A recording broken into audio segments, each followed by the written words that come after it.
మనువాద చరిత్ర కూడా అవగాహన లేకుండా ఉంటే మనం రాజకీయాలు చేయలేమనేది నేను పదే పదే మిమ్మల్ని కోరుతున్నా.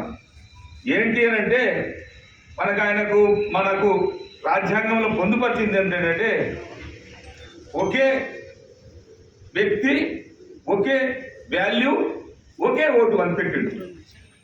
ఏ ఒక్క ఓటైనా సరే, ఎంతమందినైనా సరే, ఏదైనా సరే ఆ ఓటుతోని అన్ని పద్ధతులలో మనం ముందుకు పోవచ్చు అని పెట్టిండు.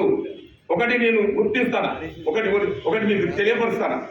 నేను మహబూబాబాద్లో ఒక పెద్ద భూస్వామిని ఓడగొట్టిందంటే ఓటే. ఆయనకు 2,50,000 ఎకరాలు జన్నారెడ్డి కుటుంబాలకు ఉన్నది. అలాంటి వ్యక్తి 6వ టైం నాతో ఓడిపోవడం జరిగింది. రెడ్డి కూడా మన ఓటుతోనే మన ప్రాంతాన్ని తెలుగుదేశం, మేము కమ్యూనిస్టులుగా చేరి ఇద్దరం కలిసి ఓడగొట్టడం జరిగింది. 85లో తెలుగుదేశం పార్టీకి ఆదరణ లేకుండా ఉండే కమ్యూనిస్టులు ఎప్పుడైతే కలిసిరో దాని ముందు పోవడం జరిగింది. ఇది కూడా ఈరోజు గౌరవమైన తెలుగుదేశం కుటుంబ సభ్యులందరికీ గణతంత్ర దినోత్సవ శుభాకాంక్షలు. ఈరోజు మనం 77వ గణతంత్ర దినోత్సవాన్ని జరుపుకుంటున్నాము. భారతదేశ ప్రజలకు ఈరోజు చాలా ముఖ్యమైన రోజు. ప్రతి సంవత్సరము జనవరి 26వ తేదీన గణతంత్ర దినోత్సవం జరుపుకుంటాము.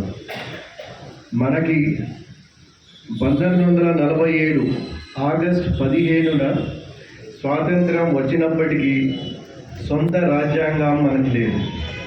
సో డాక్టర్ బిఆర్ అంబేద్కర్ గారి భారత రాజ్యాంగాన్ని ముసాయిదా కమిటీ ఏర్పాటు చేశారు.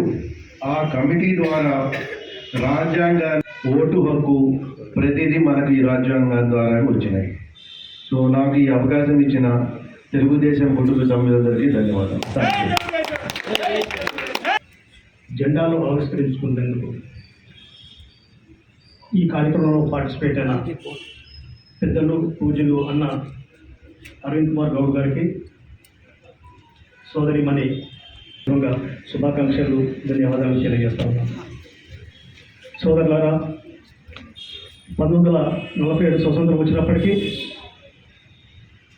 అప్పటి వరకు కూడా బ్రిటిష్ గవర్నమెంట్ ఏదైతే ఉన్నదో 1935 గవర్నమెంట్ విధానాన్ని అవలంబిస్తూ పరిపాలిస్తున్న తరుణంలో స్వతంత్రం వచ్చిన తర్వాత మరి 1950లో అట్టడుగు వచ్చిన పరిస్థితిలో ఉన్నాము. కాబట్టి ఇది పారతోలేంత వరకు తెలుగుదేశం పార్టీ ముందుంటుందని చెప్పేసి అని తెలియజేస్తూ ఆ మహానుభావుడు డాక్టర్ బిఆర్ అంబేద్కర్ ఆశయాలు ఏదైతే లేదో అన్న ఎన్టీ రామారావు గారు మరి పార్టీ స్థాపించిన 9 నెలల్లోనే అధికారంలోకి వచ్చేసి మొట్టమొదటిసారిగా తినటానికి తిండి, ఉండటానికి ఇల్లు, కట్టుకోవటానికి బట్ట నినాదంతో ఎవరైతే గౌరవంగా ఉండాలని చెప్పేసి, గౌరవప్రదంగా ఉండాలని చెప్పి మరి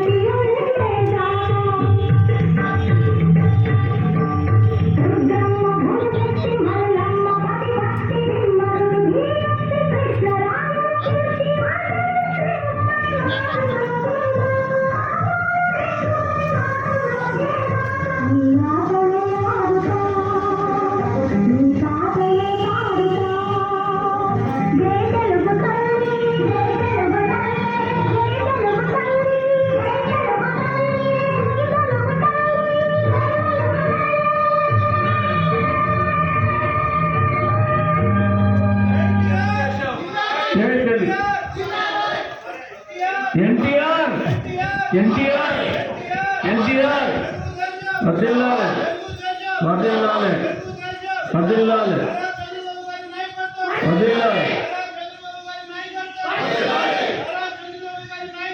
వర్ధిల్లాలి.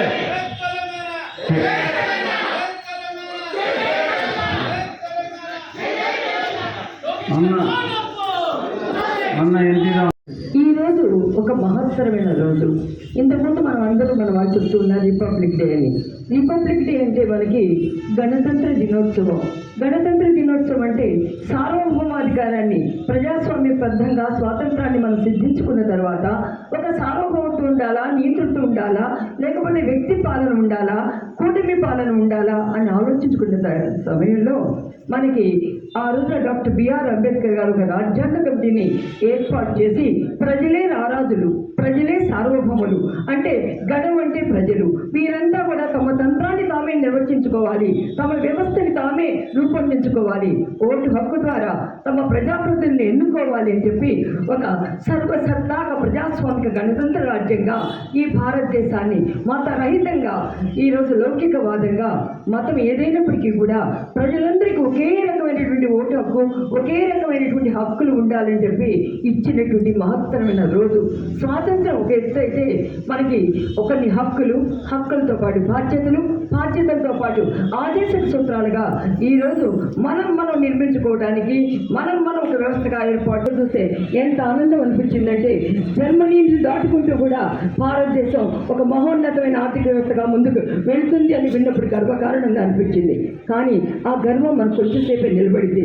ఎంత ఎత్తు సాధించాం, ఎంత ఆర్థిక వృద్ధిని సాధించాం, అభివృద్ధి చెందుతున్న దేశం నుంచి టేక్ ఆఫ్ చెందినటువంటి దేశంగా, అభివృద్ధి చెందిన దేశంగా మారుతూ కూడా ఇంకా 80% మంది ప్రజలు వాళ్ళకి కనీస అవసరాలు అందకుండా, వారికి సరైనటువంటి నీడ లేక, సరైన అన్నం లేక, సరైన కల్పించిన ప్రతి ఒక్కరికి నా హృదయపూర్వక నమస్కారాలు.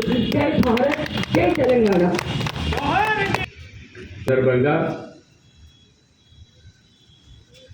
తెలంగాణ తెలుగుదేశం పార్టీ కార్యాలయంలో జెండా ఎగరేసే అవకాశం కలగజేసిన ప్రియతమ నేత చంద్రబాబు నాయుడు, పోలిట్ బ్యూరో సభ్యులు బక్క నరసింహులు గారు, అరవింద్ గౌడన్న గారు, ఆటగడ్డ ప్రసన్న గారిని ప్రసంగించవలసిన కోరుతున్నాను. ఈనాటి రిపబ్లిక్ దినోత్సవానికి మనకు ముఖ్య అతిథిగా విచ్చేసిన సోదరులు పోలిట్ బ్యూరో సభ్యులు అరవింద్ కుమార్ గౌడ్ గారికి, రాష్ట్ర పార్టీ ఉపాధ్యక్షులు సామా భూపాల్ రెడ్డి గారికి, బండి పుల్లయ్య గారికి, అలాగే మన మల్కాజ్గిరి పార్లమెంట్ అధ్యక్షులైన అశోక్ కుమార్ గౌడ్ గారికి, రాజు నాయక్ గారికి, ఈ కార్యక్రమంలో పాల్గొంచుకుంటున్న నా సోదరుడు సతీష్ గారికి, అశోక్ గారికి, డాక్టర్ ఏఎస్ రావు గారికి, ఈ కార్యక్రమంలో పాల్గొంచుకుంటున్న ప్రతి